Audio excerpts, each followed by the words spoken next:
오늘은 은혜의 말씀과 기도의 능력으로 든든히 서라 두 번째 시간으로 하나님 말씀을 선포하도록 하겠습니다.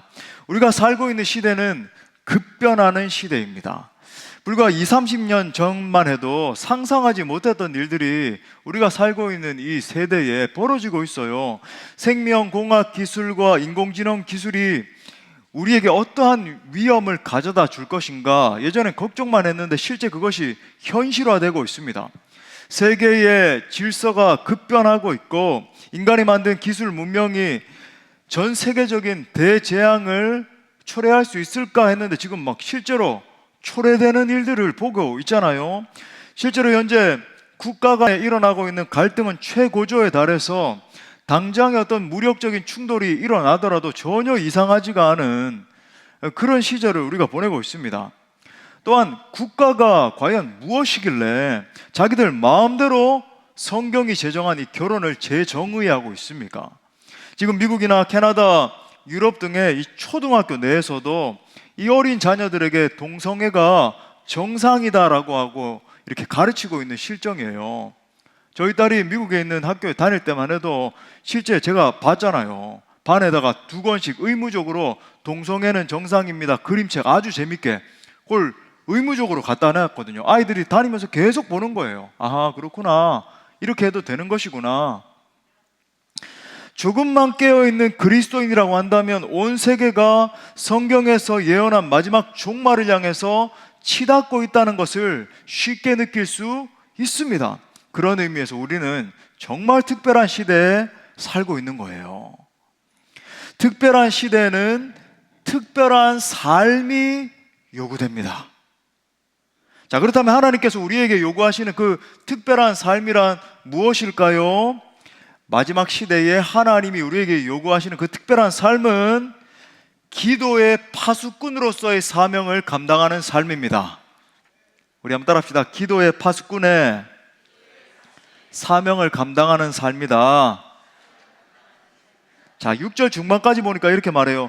예루살렘이여, 내가 너의 성벽 위에 파수꾼을 세우고 그들로 하여금 주야로 계속 잠잠하지 않게 하였느니라. 자, 구약에 나오는 예루살렘과 시온은 신약 시대의 교회의 그림자입니다. 내가 너의 성벽 위에 파수꾼을 세웠다, 이 말은 교회의 성벽 위에 기도의 파수꾼을 세웠다는 말이에요. 자, 제가 종종 말씀드리지만 교회라고 하는 것은 이 땅에 하나님 나라를 이루는 유일한 기관입니다. 세상에 어떤 선교단체, 어떤 대단해 보이는 기업, 어떤 정부, 아무것도 없어요. 교회만이 주님이 제정하시고 주님이 세우신 하나님 나라를 이루어가는 유일한 기관입니다. 자, 이 점을 고려하면 이렇게 오늘 말씀을 볼 수 있죠. 하나님께서 하나님 나라를 위해서 기도의 파수꾼을 세웠다는 뜻이에요. 사랑하는 여러분, 하나님께서 여러분 여기 예외가 없습니다. 여러분 한 사람 한 사람을 하나님 나라를 사수하고 지키는 기도의 파수꾼들로 세우신 줄 믿으시기 바랍니다. 한 명도 예외가 없어요. 저는 아닌데요, 저 기도 많이 하시는 장로님, 기도 많이 하시는 권사님만 그런 거 아니에요. 아니에요. 여러분 한 분 한 분을 기도의 파수꾼으로 세우신 거예요. 제가 누누이 선포하지만 기도는 하나님의 능력입니다. 하나님은 지금도 기도하는 사람을 찾고 계시고 그 기도하는 사람을 통해서 당신의 역사를 펼쳐가고 계세요. 분명한 것은 하나님은 2025년에도 기도하는 한 사람, 기도하는 공동체를 찾으시고 당신의 놀라운 영광으로 덮으셔서 사용해 주실 것입니다. 그래서 오늘은 우리가 지닌 이 기도의 파수꾼으로서의 사명에 대해서 상고하면서 함께 은혜를 나누고자 합니다. 가장 먼저는 우리가 지닌 이 기도의 파수꾼으로서의 사명에 대해서 함께 살펴보고, 그 다음으로는 그렇다면 과연 그 사명을 어떻게 감당할 것인가, 어떻게 기도해야 될 것인가에 대해서 살펴보겠습니다. 말씀을 통해서 정말 이 기도자로서의 사명을 공고히 붙드시고 올 한 해도 기도로 승리하는 모두로 일어설 수 있기를 간절히 축복합니다. 자, 크게 3가지로 살펴보겠습니다. 첫 번째로 하나님의 약속을 붙들고 기도하라 예요. 우리 한번 따라합시다. 하나님의 약속을 붙들고 기도하라. 파수꾼을 영어로 말하면 watchman입니다. watch. 그죠? 보는 man, 사람. 다른 어떤 설명을 덧붙이자면은 이 사람은, 이 watchman이라고 하는 사람은 높은 곳에 섭니다. 그죠? 망대 위 같은 높은 곳에 서서 적군이 과연 쳐들어오는가 안 쳐들어오는가 주야로 계속 감시를 하다가 이제 저 앞에서 조그만 동태가 감지가 될라 치면은 나팔을 불든지 막 소리를 지르든지 해서 신호를 해서 알리는 사람을 말하는 거예요. 파수꾼은 크게 두 가지 사명이 있습니다. 하나는 듣는 사명이고 하나는 알리는 사명이에요. 듣고 알리는 사명입니다. 듣는 사명이라고 하는 것은 기도하는 사명을 말해요. 주야로 쉬지 않고, 이게 워치맨이 계속 모니터링 하는 것처럼 기도하면서 하나님 앞에 계속 기도를 하면서 하나님의 음성을 들어야 되는 거죠. 동시에 그것을 알리는 사명이 있습니다. 이 워치맨에게, 파수꾼에게 말씀과 기도 가운데 그 시대를 향한 하나님의 비전을 보면서 하나님의 마음이 임하겠죠. 그죠? 그걸 알고 그것을 선포하는 사명을 말하는 거죠. 이것이 바로 성경이 종종 말하는 나팔 부는 사명, 나팔 부는 자다 할 때 그 사명을 말하는 거예요. 즉 적들이 이 시대 가운데 어떻게 쳐들어오는가 그것을 계속 보면서 즉시 경고를 울려야 하는 것입니다. 다른 말로 복음을 전하는 사명, 말씀을 선포하는 사명이다, 이렇게 말할 수 있네요. 자, 중요한 것은 이 두 가지 사명은 언제나 연결되어 있고 같이 간다는 사실입니다. 자, 볼까요? 에스겔서 33장 7절에 보니까 이제 에스겔에게 하나님 이렇게 말씀하시네요. 인자야, 내가 너를 이스라엘 족속에 뭐로 삼았대요? 파수꾼으로 삼음이 이와 같으니라. 그런즉부터 같이 읽어요. 시작. 그런즉 너는 내 입의 말을 듣고 나를 대신하여 그들에게 경고할지어다. 너는 내 입의 말을 어떻게 하래요? 듣고, 듣는 사명. 그 다음에 나를 대신해서 그들에게 어떻게?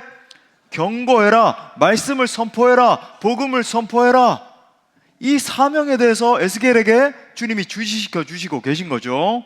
자, 이처럼 오늘날 교회인 우리들은 파수꾼의 역할을 감당하도록 부름받았습니다. 자, 오늘 6절 하반절부터 7절에도 보니까 이렇게 말하네요. 너희 여호와로 기억하시게 하는 자들아, 너희는 쉬지 말며, 또 여호와께서 예루살렘을 세워 세상에서 찬송을 받게 하시기까지 그로 쉬지 못하시게 하라. 즉 기도의 파수꾼으로서의 사명을 감당한다는 말은 뭐냐면은 여호와로 기억하시게 하는 자들이라는 말이에요. 이게 무슨 뜻인가? 두 가지 뜻이 있습니다. 이게 중요한 오늘 포인트인 거예요. 자, 다시 오늘 첫 번째 포인트죠. 첫 번째는 하나님의 약속의 말씀을 붙들고 기도하라, 이런 뜻이에요. 아하, 그렇구나. 하나님의 약속을 붙들고 기도하라는 말이구나. 여러분, 이것은 어떤 의미에서 모든 기도의 원리입니다. 모든 기도자들은 하나님의 약속을 붙들고 기도할 때 승리할 수 있습니다. 예를 들어서 창세기 32장에 보면 야곱이 야복 강가에서 승리할 수 있었던 이유가 뭐였습니까? 하나님의 약속을 붙들고 기도했기 때문에 승리한 거예요. 그 앞에 보면 창세기 31장에 보면 하나님께서 나타나셔서 너 이제 때가 됐다, 이제 내 조상의 땅으로 돌아가거라, 내가 너와 함께 할 것이다. 이 말은 뭐냐면 약속을 말하는 거거든요. 내가 너와 함께 할 것이다, 너를 도와주겠다, 약속을 하신 거죠. 그래서 야곱이 그 약속을 붙들고 하나님 앞에 간절히 기도하기 시작했습니다. 하나님께서 지금 내 조상의 땅으로 돌아갈 때가 됐다, 내게 은혜를 베풀 것이다, 함께 할 것이다 말씀을 하셨으니까 지금이 바로 그때입니다. 하나님, 지금 그 약속을 이루어 주십시오, 제게 그 은혜를 베풀어 주세요, 간절히 기도한 거예요. 심지어 어떻게까지 기도했나요? 환도뼈가 완전히 박살났음에도 불구하고 이 하나님의 사자 천사의, 그죠? 막 허리 막 옷자락을 붙들고는 절대 놓지 않고, 저는 막 이 구절 읽을 때마다 눈물이 나요. 나로 축복하지 않으시면은 내가 당신을 가게 하지 않겠습니다. 절대 당신 가질 수 없습니다. 나를 축복해 주십시오. 완전히 다리뼈가 이골이 났는데 너덜너덜한 상태가 됐는데도 이 끈을 붙잡고, 그죠? 갈 수 없습니다. 얼마나 부르짖었는지 기도를 말하죠. 하나님 앞에 사력을 다해서 매달린 것입니다. 그랬더니 어떻게 됐어요? 하나님이 응답하셨어요. 실제 에서가 400명의 군사를 끌고 온다 그러잖아요. 여러분, 400명의 군사를 끌고 온다는 것은 화해하겠다는 거예요? 전쟁에서 죽이겠다는 거예요? 죽이겠다는 의도를 가지고 있었어요. 처음부터 화해하려면 여러분 한 20명이나 수행자들 데리고 오지 왜 400명의 군사를 데리고 옵니까? 죽이겠다고 오던 형 에서가 갑자기 태도를 바꾸고 야곱과 화해하는 장면이 나오잖아요. 즉 에서는 실제로 복수해서 야곱을 갖다가 잡아 죽이려고 오고 있었는데 기도하니까 하나님이 상황을 바꿔주신 것입니다. 이게 기도의 능력이에요. 사랑하는 여러분, 우리가 기도할 때 가장 중요한 태도가 무엇인가? 하나님의 약속을 붙들고 하나님께 호소하는 것입니다. 간절한 마음으로 하나님께 부르짖음을 통해서 하나님으로 하여금 기억하시게 하는 거예요. 물론 여러분, 하나님이 뭔가 기억력이 나쁘셔가지고 기억하시게 하라 이런 의미가 아니죠. 바로 그것이 하나님께서 일하시는 방식이기 때문에 그렇게 하라는 거예요. 아무리 하나님의 뜻이고 하나님이 하신 약속이라 할지라도 여러분, 기도하지 않으면 하나님은 움직이지 않으십니다. 왜 그렇게 하세요? 이게 여러분 기도의 신비예요. 하나님께서 우리의 기도를 사용하셔서 일하시기로 작정하셨기 때문에 그런 겁니다. 너무나 많은 성도님들이 이렇게 생각해요. 하나님의 뜻이면 다 때가 되면 되겠지. 하나님이 내게 어느 순간에 이렇게 약속을 마음의 감동을 통해서든 성경을 읽으면서 아니면 선포되는 말씀을 통해서 이렇게 말씀을 약속을 주셨으니까 가만히 있어도 이제는 성취가 되겠지 하면서 실제로 가만히 앉아 있습니다. 여러분, 마치 그것이 하나님의 절대 주권을 인정하는 태도인 양 하면서 가만히 있어요. 기도하지 않습니다. 여러분, 어떻게 될까요? 기도하지 않으면. 여러분, 정말 가만히 있으면 아무런 일도 일어나지 않아요. 아무리 하나님의 뜻이고 아무리 하나님이 하신 약속이라 할지라도 기도로 하나님 앞에 간절히 간구할 때 하나님이 듣고 응답해 주시는 거예요.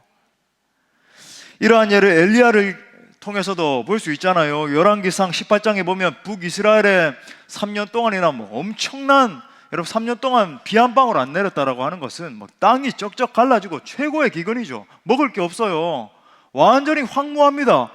그 가운데서 하나님께서 어느 순간에 엘리야가 성경의 음성을 듣잖아요. 비를 내려주리라. 이 하나님의 약속을 분명히 들었습니다. 그런데 그 약속을 들은 엘리야가 어떻게 반응했지요?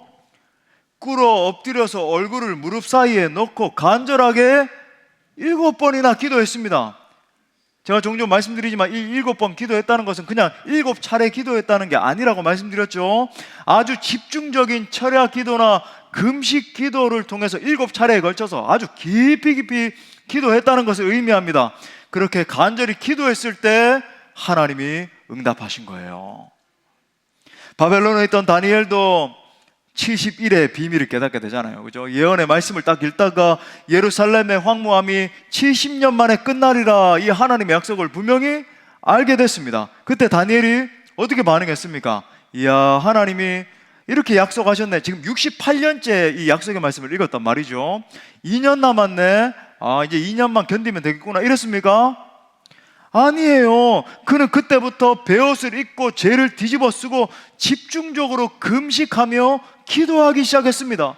마치 이스라엘 백성들의 죄악이 자기 자신의 죄악인 것처럼 막 철저히 회개를 하면서 하나님이여 이 민족을 해방시켜 주십시오.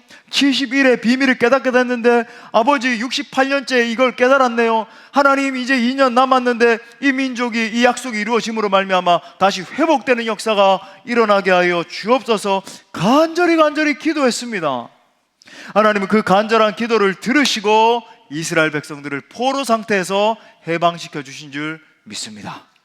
여러분, 이것이 기도가 응답되는 원리예요. 가만히 있으면 절대로 여러분 아무런 일이 일어나지 않습니다. 하나님은 우리가 기도할 때까지 기다리세요. 이사야서 43장 26절 상반에도 보니까 너는 나에게 뭐하게 하래요? 기억이 나게 하라. 우리 하나님 기억 상실증에 걸리신 분이신가? 여러분, 그런 말이 아니라고 말씀드렸죠. 기억에 나게 하라. 그것이 하나님이 원하시는 바기 때문에, 하나님이 일하시는 방식이기 때문에 우리가 함께 변론하자는 거예요. 자, 정말 그렇다라고 한다면 지금 이 마지막 때에 우리가 매일 하나님으로 하여금 기억나시게 해야 되는 그 약속들이 무엇입니까? 가장 먼저는 내 자신과 우리 가정 아니겠어요? 내 자신과 내 자녀들이, 우리 자녀들이 정말 하나님 앞에 철저한 예배자들로 서는 것입니다. 이 마지막 때에 정말 개인주의적이고 자기 만족주의적인 이 사조들이 가득한데, 그것을 거부하고 오직 하나님을 경외하고 하나님 중심적으로 살고 교회 중심적으로 살고, 그래서 모든 것을 던져서 하나님 나라를 추구하는 그런 개인과 그런 가정으로 일어나길 위해서 기도하셔야 되는 거예요. 아멘이십니까?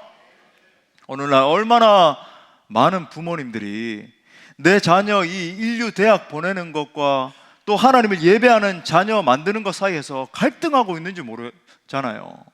신앙생활 한다라고 하면서도 이 어린 자녀들에게 어릴 때부터 너 시험 기간에는 주일 예배에 그냥 빠져도 돼, 그냥 잠깐 예배 드리고 와서 더 중요한 거는 빨리 학원 가 라고 어릴 때부터 계속 반복적으로 학습을 시키는 거예요.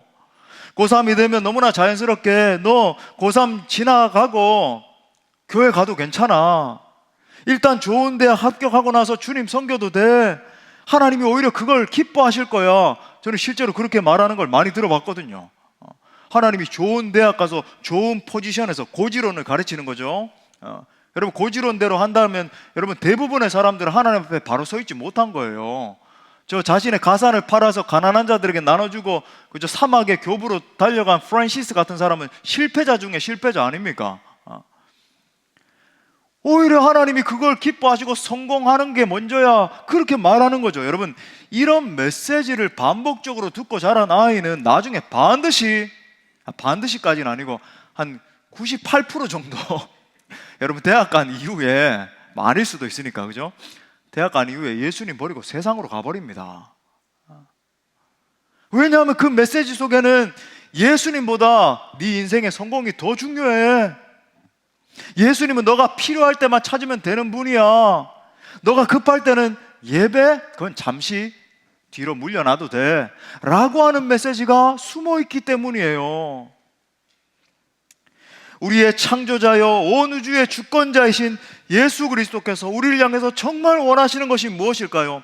내 자신과 더불어 우리 사랑하는 자녀들이 진정한 예수님의 제자 되는 것입니다. 우리가 받은 예수 그리스도의 이 십자가와 부활의 복음은 무한한 가치를 가진 것이잖아요. 인류 대학과 바꿀 수 없고 세상에서의 대단한 성공과 절대로 바꿀 수 없는 것입니다. 사랑하는 여러분, 어렸을 때부터 자녀들에게 세상 성공, 인류 대학 가고 세상의 고지를 점하고 이것이 아니라 정말 예수 그리스도의 십자가와 부활의 복음을 가르칠 수 있기를 간절히 축복합니다. 이게 제일 중요해요. 예수님 사람 만드는 게 중요하다. 그리고 여러분, 자녀들을 위해서 간절히 기도하십시오. 하나님, 내 사랑하는 자녀들이 오직 하나님이 그들을 창조하신 목적을 이루어드리는 인생 되게 하여 주옵소서. 또한 가정에 불신 남편이나 아내가 있다고 한다면 약속을 붙들고 기도하세요. 그냥 기도하는 게 아니라 약속 붙들고, 하나님, 내 사랑하는 남편과 아내가 돌아와서 하나님께서 그를 창조하신 목적을 이루는 삶 되게 하여 주옵소서. 동시에 우리가 계속적으로 하나님으로 하여금 기억나시게 해야 되는 그 약속이 뭡니까? 온 세계와 열방이죠. 열방의 모든 택한 자들이 주님 앞에 돌아와 주님을 예배하는 바로 그 비전인 겁니다. 잃어버린 그 불쌍한 양들이 회개하고 돌아오는 거예요. 내 개인이 잘 돼야 되는 목적도, 그죠? 우리 교회가 막 부흥해야 되는 목적도, 우리 교회 숫자가 막 얼마나 대단한데 그게 아니고 전부 다 이것 때문이에요. 이 비전 때문에. 내게 아무런 능력도 없고 교회가 무기력한 상태에 있어서는 이 엄청난 비전을 이루며 나아갈 수 없기 때문이죠. 온 땅의 모든 족속이 예수 그리스도 앞에 나와 회개하고 하나님을 향하여 무릎을 꿇는 그 비전 때문에 우리가 그 목표를 가지고 있기 때문에 사력을 다해서 기도해야 되는 거예요. 하나님은 바로 이 목적을 위해서 우리를 성벽 위에 파수꾼들로 부르신 것입니다. 저 열방을 보십시오. 저 중동과 북인도와 북아프리카와 중앙아시아와 남아시아와 저 북한, 그죠? 우리의 정말 우리 자식들도 그런데 눈에 넣어도 안 아플 저 북한에 있는 저 불쌍한 민족이요, 전부 다 하나님의 땅 아닙니까? 하나님의 땅 아닙니까, 여러분? 그런데 여러분, 지금은 누가 차지하고 있어요? 원수 마귀들이 저 땅을 다 자기들 땅이라고, 여기는 우리 땅이야, 우리가 죄악으로, 공산주의로, 그죠? 무슬림으로, 이슬람 섬기는 것으로 다 다스리고 있는 땅이야, 차지하고 있어요. 그렇다면 우리가 도로 찾아야 되겠는데 어떻게 찾아야 됩니까? 어떻게 저 땅을 뺏어올 수 있나요? 십자군들처럼 막 무력과 전쟁으로 일어나가지고 저들을 점령하고 무찌르자 이렇게 하면 됩니까? 아니에요. 그러면 다 파멸되는 것입니다. 하나님의 방법은 오직 기도입니다. 성도의 기도를 사용하시는 거예요. 오늘 말씀처럼 기도로 온 열방의 예루살렘 성벽을 쌓아야 되는 것입니다. 온 열방을 예수 그리스도의 복음으로 정복할 수 있는 유일한 무기는 기도입니다. 중보기도하면서 모든 민족과 모든 족속과 모든 방언 가운데 예수 그리스도의 복음을 전해야 되는 것이죠. 그러므로 사랑하는 우리 수원 동부교회 권속 여러분, 하나님께서 우리 모두를 기도의 파수꾼으로 부르신 줄 믿을 수 있기를 바랍니다. 정말 2025년에는 그냥 구호만이 아니라 우리 모두가 부르심에 순종하는 거룩한 한 해 되시기를 축복합니다. 자, 두 번째 의미는 하나님의 법정 앞에서 담대함으로 기도하라는 거예요. 우리 또 따라합시다. 하나님의 법정 앞에서 담대함으로 기도하라. 자, 여호와로 기억하시게 한다라고 하는 것은 하나님의 법정 앞에 서서 확신을 갖는 기도를 말합니다. 자, 이 시간에 우리가 이런 한 이미지를 떠올려 보면 좋겠어요. 여기에 이제 하나님의 법정이 있습니다. 재판장은 하나님이세요. 검사는 끊임없이 이 정죄할 증거들을 가지고 와가지고 죄인을 막 정죄합니다. 죄인은 누군가? 죄인은 이 세상에 타락하고 방황하고 있는 사람들, 복음을 몰라서 그저 울고 있는 그 영혼들, 정의와 사랑이 무너져 있는 세상, 또한 정치, 경제, 사회 등의 모든 부패한 영역들을 총괄해요. 다 죄인입니다, 하나님 앞에. 그리고 우리는 뭔가 예수 그리스도를 믿어서 그죠? 구속받은 우리는 하나님의 재판정 앞에 선 변호사 혹은 증인들입니다. 절대적인 왕이시고 재판장이신 하나님 앞에서 변호사인 우리들이 여러 가지 변론서들을 가지고 와서 그 재판장으로 하여금 기억하시게 하는 그림인 거예요. 재판장님, 여기에 변론서 제가 읽어드립니다. 계속 읽어드리니까 이것이 맞는 증거들이니까 제발 제 말을 들어주십시오. 기억나시게 하는 그림인 거예요. 이걸 이제 구약적 상황으로 묘사를 하자면은 왕의 보좌 앞에서, 그죠? 왕의 보좌가 있어요. 하나님이 왕이시잖아요. 그러니까 서기관이 책 같은 것을 읽어서 왕으로 하여금 기억나시게 하는 그런 그림인 것입니다. 예를 들어서 에스더 6장에 보면은 아하수에로 왕이 잠이 안 와가지고 막 이렇게 뜰을 거닐다가 큰일 났다, 내가 잠을 못 자겠다. 그래서 이제 역대 일기를 썼거든요. 그 당시에 이제 서기관이 쫙 모든 왕의 기록들을 했잖아요. 그걸 가져와서 읽어봐라 이렇게 시켰어요. 그때 어떤 내용을 읽었냐면, 대궐문을 지키던 모르드게가 감시를 하고 있었는데, 워치맨 역할을 한 거죠. 감시를 하고 있었는데 두 명의 내시가 이거 음모를 꾸며가지고 왕을 암살하려고 하는 그것을 갖다가 모르드게가 밝히게 돼서 왕이 보호를 받는 그 대목을 마침 읽은 겁니다. 그때 왕의 기억이 되살아난 거예요. 아하, 뭘 깨닫게 됐나요? 다른 사람이 아니라 모르드게가 진짜 충신이다. 저 나쁜 내시들은 나쁜, 그죠? 나를 암살하려고 하는 나쁜 무리들이고 모르드게가 충신이구나 라고 하는 것을 기억을 하고 그를 세워주잖아요. 여러분, 이와 같은 그림인 것입니다. 여러분, 기도는 하나님의 보좌 앞에서 이루어지는 거예요. 우리가 뭐 교회 나와서 수원 동부교회 본당에서 기도를 하고 뭐 골방에서 기도하고 회사에서 기도하고 한다 하지만 여러분 사실 그 장소에서 이루어지는 게 아니라 영적으로 보면 기도할 때 하나님의 보좌가 우리 가운데 임하는 거예요. 아멘이십니까?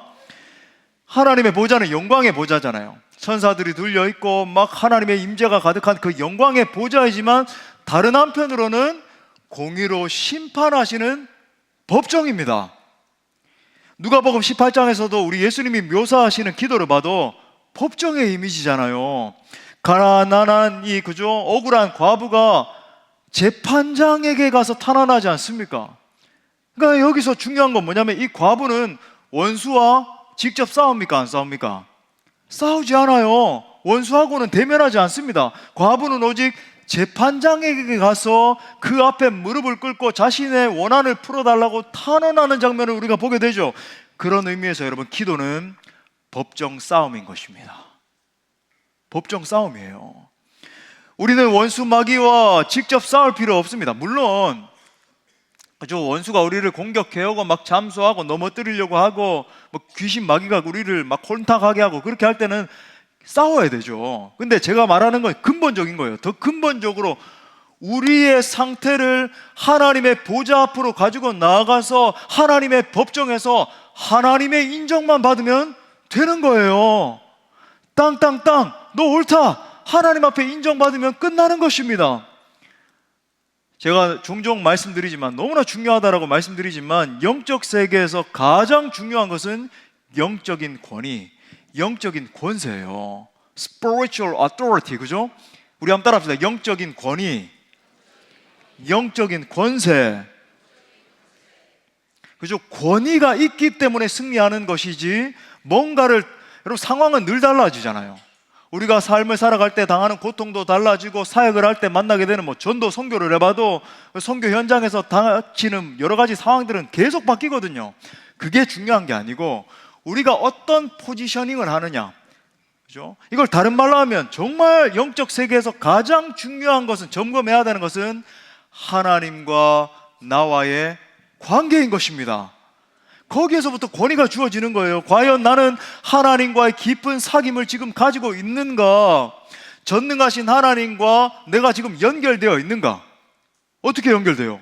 제가 계속 지금 지난주부터 강조하고 있는 말씀의 삶을 통해서, 기도의 삶을 통해서, 예배의 삶을 통해서 하나님과 연결되어 있는가? 아니면 내 삶 가운데 하나님과 연결 통로가 다 끊어져 있는가? 점검해야 되는 것입니다. 왜냐하면 권위는 관계로부터 비롯되는 것이기 때문에 그렇습니다. 여러분 이게 중요해요. 우리 한번 따라합시다. 권위는 관계로부터 비롯되는 것이다. 내가 그 전능자 하나님과 어떻게 연결되어 있는가, 그죠? 나는 어떤 신분이 되었는가, 그 관계로부터 권위가 주어지는 거예요. 여러분 잊으시면 안 됩니다. 올 한 해 우리가 기도해야 될 때 그렇기 때문에 반드시 견지해야 되는 점이 있죠. 우리의 기도의 권세가 그죠? 실리기 위해서 점점 더 기도하면 기도할수록 권세가 실리고 권위 있는 기도가 막 선포되고 그렇게 하기 위해서는 하나님의 법정 앞에서 원수의 참소를, 원수 마귀의 참소를 이기셔야 됩니다. 무슨 말인가? 사탄 마귀는 물론 우리가 예수 믿어 구원받았기 때문에 지옥 형벌로, 정말 예수님 믿는 분들 말하는 거예요. 아직까지 뭐 신앙이 오락가락하고 그런 분들은 아직 구속받은 상태가 아닌 겁니다. 정말 예수님이 나의 구주, 나의 하나님이시고 내 삶을 통해서 왕으로 섬기고 있는 그런 분들을 구속받았기 때문에 이 원수 마귀가 지옥으로 끌고 갈 수는 없어요. 그런데 기억하십시오. 하나님의 뜻이 우리의 삶에 이루어지는 것은 방해할 수 있습니다. 어떻게 방해합니까?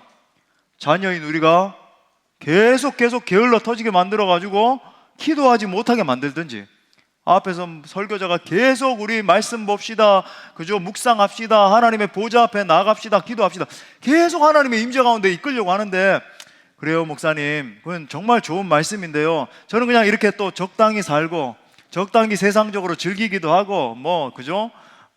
임영웅 씨 콘서트에도 가고, 정죄하는 건 아니에요. 콘서트 가실 수 있습니다만은, 그죠?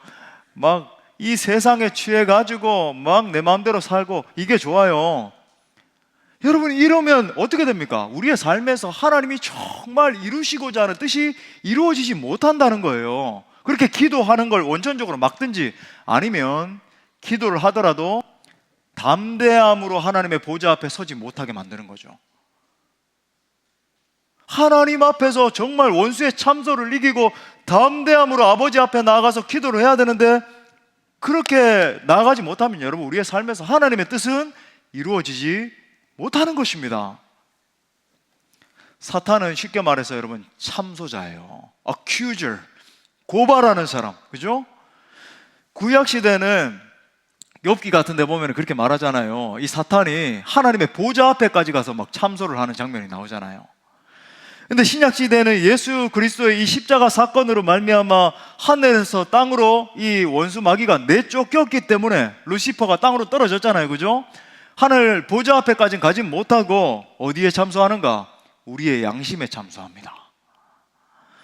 사탄은 우리에게 뭘로 참소할까요? 뭔가 이렇게 딱 갈고리로 요 끈덕지를 딱 삼아가지고 참소를 할까요?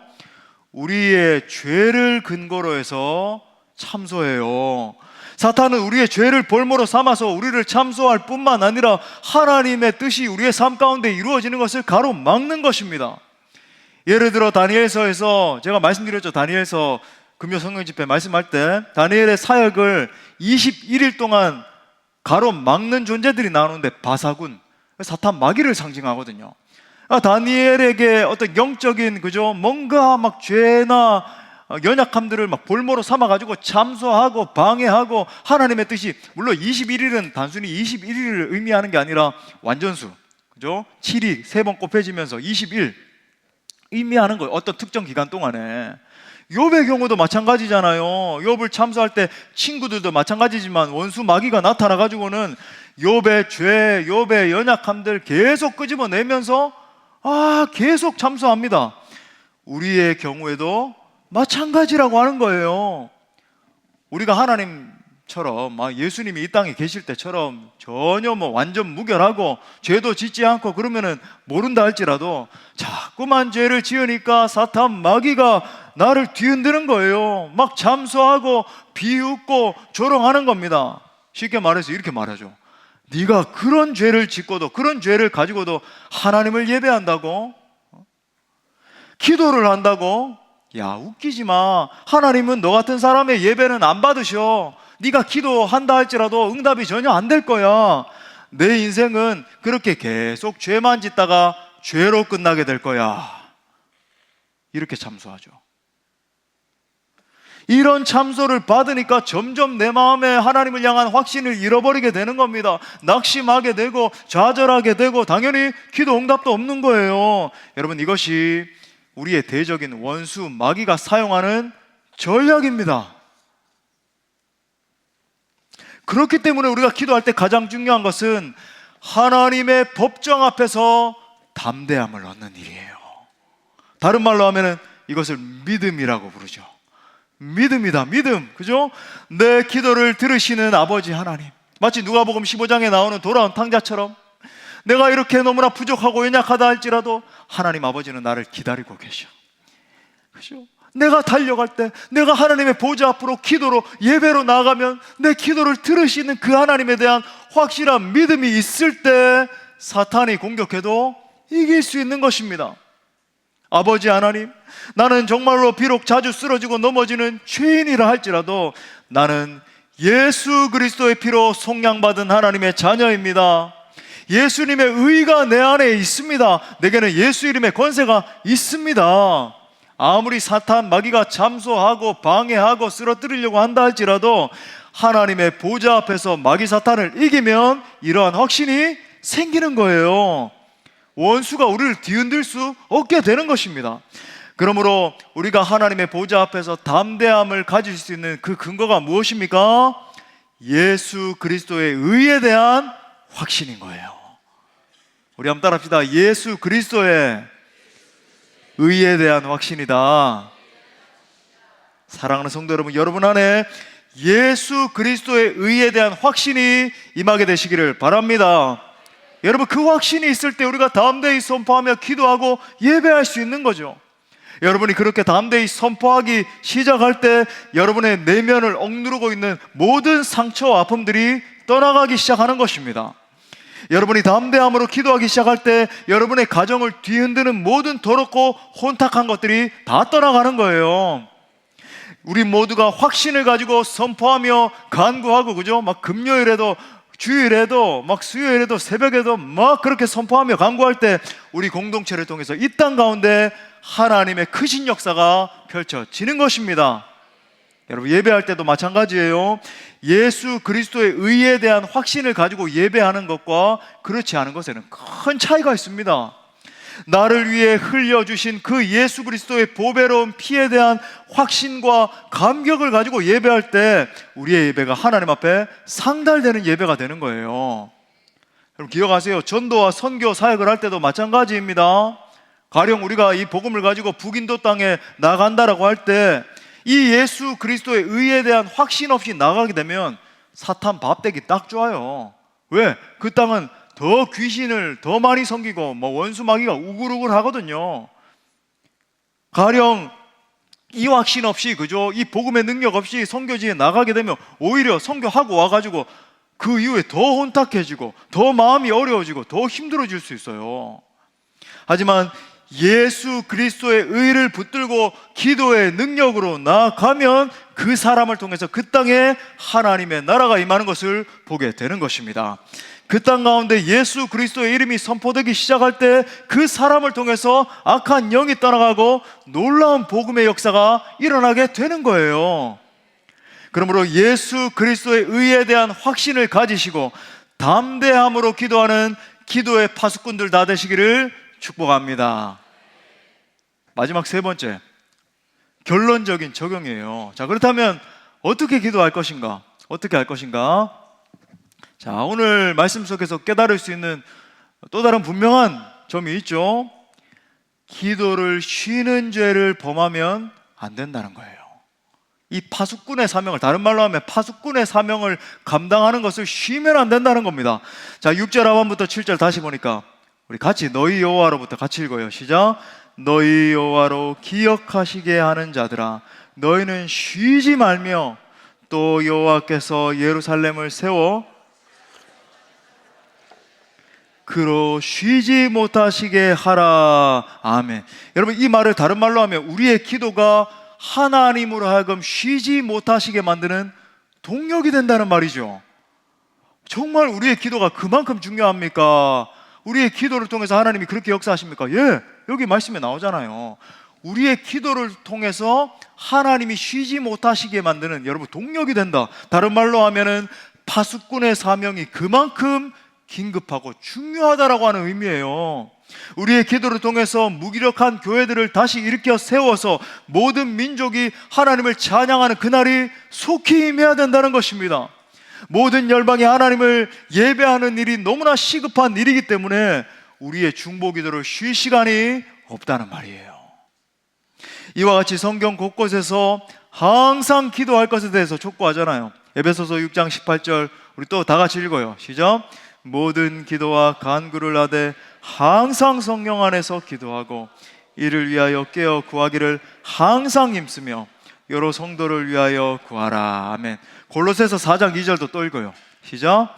기도를 계속하고 기도에 감사함으로 깨어 있으라. 아멘. 기도를 계속하라네. 그죠? 중단하지 말아라는 거예요. 여러분, 우리는 기도 없이는 정말 단 한순간도 살 수 없는 존재들이기 때문에 계속 기도함을 통해서 주님을 의지하는 삶을 살아야 한다는 말입니다. 또 이 마지막 때에 온 열방으로 하여금 주님을 찬송케 하는 일이 속히 이루어지게 하기 위해서 계속해서 기도를 중단해서는 안 된다는 것입니다. 그러므로 사랑하는 성도 여러분, 이 새해 무엇보다 기도를 결단할 수 있게 되기를 바랍니다. 가장 기본적으로 여러분 권면드립니다. 우리 교회에 금요 성령 집회 나오셔야 돼요. 수요 예배에 나오시고 새벽 기도에 나오시고 가정 기도회에서도 여러분 원칙이 뭐죠? 통성으로 기도하는 거예요. 우리 가장 총무님들 그렇게 이끌어 주셔야 됩니다. 그냥 소곤소곤 아니고 정말 우리 금요 성령 집회에서 훈련하는 것처럼 부르짖어 기도해야 돼요. 적극적으로 여러분 나오셔야 됩니다. 어떤 분들은 기도하지 않고도 다음 세대 아이들 사역할 수 있고 찬양도 섬길 수 있고 기도하지 않고도 사역할 수 있고 천만에 만만에 절대로 그런 사역에는 능력이 나오지 않습니다. 가장 총무로 섬길 때도 내가 적당히 기도하지 않고도 여러분 그거 할 수 없어요. 머리로 하는 사역으로는 아무런 일도 일어나지 않습니다. 여러분 각 가정에서도 쉬지 말고 계속 기도하는 일을 하셔야 돼요. TV를 끄시고, 그죠? 지난주에 말씀드린 말씀 읽기, 묵상, 암송 훈련, 가정 예배 등과 더불어서 더 깊이 계속 기도하는 사람으로 여러분 훈련 되셔야 됩니다. 24시간 365일 기도하면서 성령 하나님과 교제하는 사람이 돼야 돼요. 위대한 설교자 A.W. 토저 목사님은 그의 책 왜 부흥이 지체되는가에서 이렇게 말했습니다. 기도하지 않는 목사, 기도하지 않는 전도사, 기도하지 않는 교역자는 장난하는 사람이며 기도하지 않는 평신도는 방황하는 자이다. 장난하는 사람이라는 거예요. 방황하는 자라는 겁니다. 여러분 성도라면 적어도 하루에 1시간 이상은 정말 통성으로 전심을 다해서 기도해야 됩니다. 아멘이십니까? 1시간은 기도하셔야 돼요. 1시간은. 그리고 그 기도 시간의 절반은 정말 내 이웃 구원을 위한 중보기도, 또 공동체를 위한 중보기도, 나라와 민족을 위한 중보기도, 전도와 선교를 위한 중보기도 등으로 채우셔야 돼요. 그러기 위해서는 여러분 쉽지 않습니다. 여러분 1시간 앉아서 정말 하나님의 임재 가운데 기도하는 거 쉽지 않아요. 훈련하셔야 돼요. 엉덩이를 무겁게 하시고, 그죠? 버티고 앉아야 돼요. 하나님 아버지 하면서 철저한 기도자가 되도록 여러분 훈련시키셔야 됩니다. 여러분 스스로를 인내를 가지고 하나님의 보좌 앞에서 사투를 벌이는 기도의 전사가 돼야 된단 말이죠. 특별히 여러분 권면드립니다. 내일부터 3일간 있을 신년 부흥에 꼭 참석하십시오. 꼭 참석하셔야 돼요.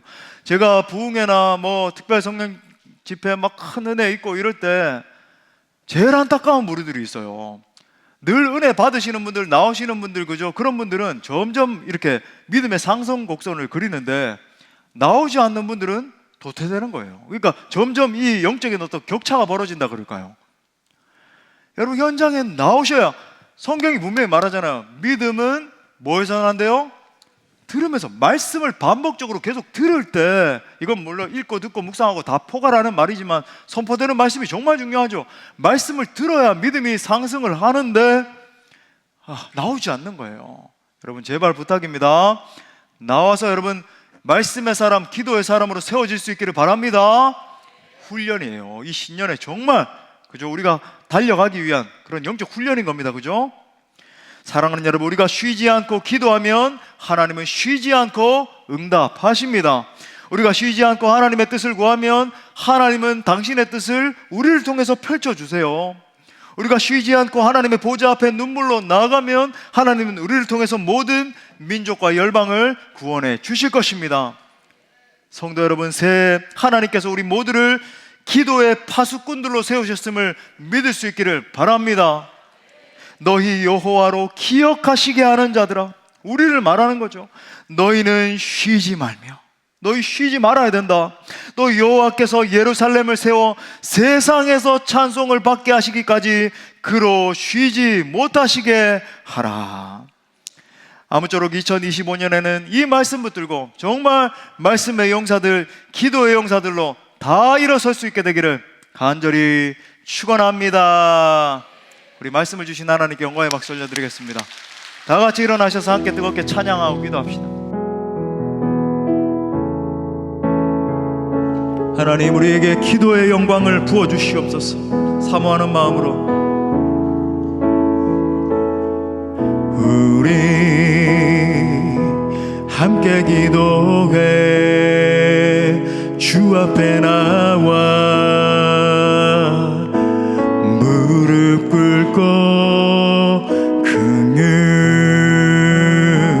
베푸시는 주, 하늘 보좌를 향해, 하늘을 향해 두 손 들고 하늘 문을 여소서. 하늘 문이 열리고 은혜의 비출기 이 땅 가득 내리도록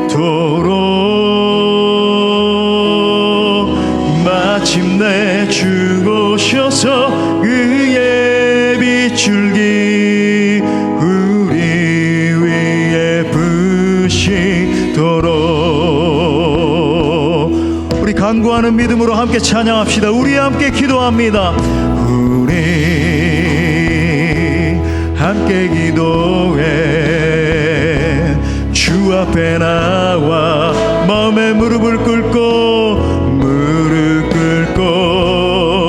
긍휼 베푸시는 주. 하늘을 향해 우리 모두 두 손 높이 들고 두 손 하늘 문을 여소서. 하늘 문이 열리고 은혜의 비출기 이 땅 가득 내리도록.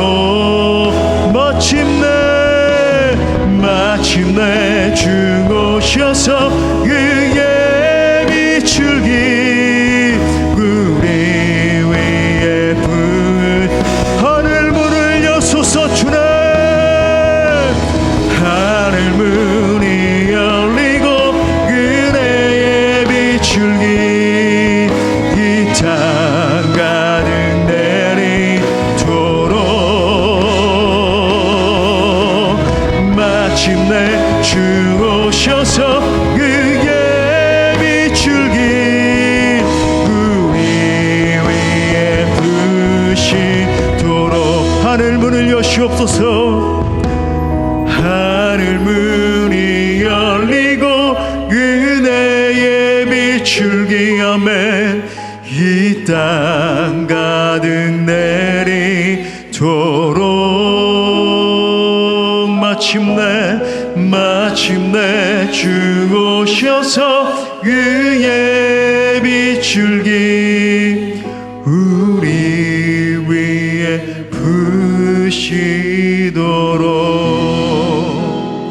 부시도록. 이 시간 말씀 붙들고 함께 기도할 때 올 한 해 경건의 훈련과 경건의 능력으로 일어서도록 기도합시다. 특별히 우리 모두가 기도의 파수꾼들로 단단히 서도록 함께 기도해요. 이 마지막 때에 하나님이 우리를 부르신 부르심은 너무나 분명합니다. 우리는 여호와로 기억하시게 하는 자들인 거예요. 쉬지 않는 기도를 통해 하나님으로 하여금 쉬지 못하시게 하는 자들입니다. 하나님은 우리의 기도를 통해서 일하시는 거죠. 이 시간 그 중대한 부르심을 위해서 함께 기도로 나아갑시다. 살아계신 하나님, 이 마지막 때에 우리가 기도의 파수꾼으로서의 사명을 감당하기를 원합니다. 쉬지 않고 기도함을 통해서 하나님의 역사에 동참하는 믿음의 종 되기를 원합니다. 이 민족과 열방의 수많은 영혼들을 살려내기를 원합니다. 하나님, 우리에게 기도의 불을 부어주시옵소서. 오직 기도함을 통해 주님 다시 오시기를 예비하는 우리 모두가 되게 해주십시오. 오 주님, 우리에게 임하소서. 기도의 부흥을 주옵소서. 또한 내일부터 있을 신년 부흥회를 위해서도 함께 기도합시다. 주님, 불을 부으소서. 함께 기도합시다.